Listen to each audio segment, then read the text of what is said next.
statistical process control, where the population standard deviation is unknown, but we're going to estimate the population standard deviation, hence the little hat, an estimated value, using the mean range.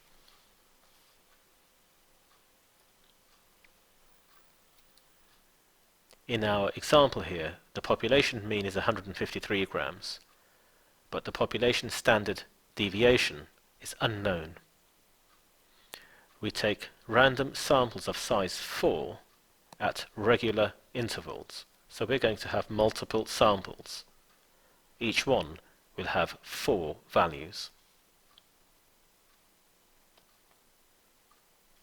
Table 12 from the AQA formula book.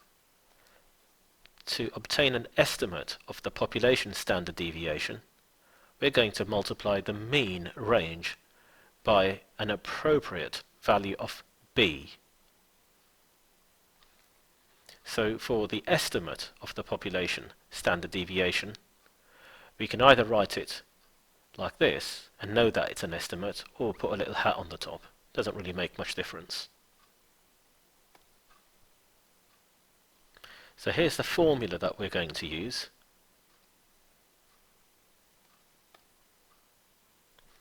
B is a value from this column, and the value is chosen depending on the sample size.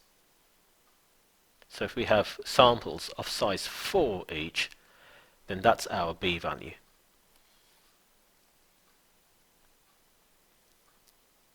So we have 8 samples. Each one has 4 values, so the sample size is 4. And we're going to calculate the mean range from our data. Here's sample 1.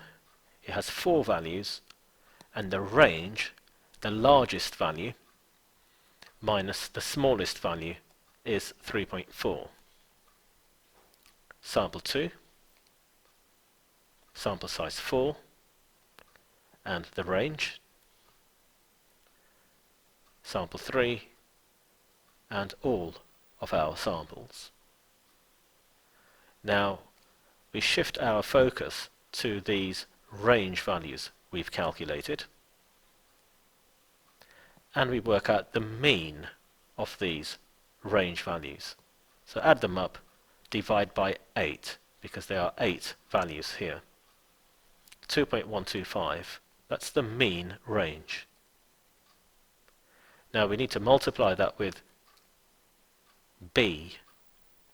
Our sample size is 4. Each sample had 4 values. It's not 8. There were 8 samples in total, but the size of each sample was 4. And then multiplying them gives 1.032. This is our estimated value for the population standard deviation. So wherever we would have used the exact population standard deviation value, like in the previous examples from previous videos, we instead now use 1.032, and we can do the same calculations as before.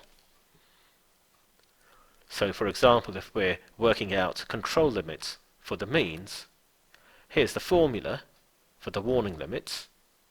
And that Z value came from 95% in the normal distribution.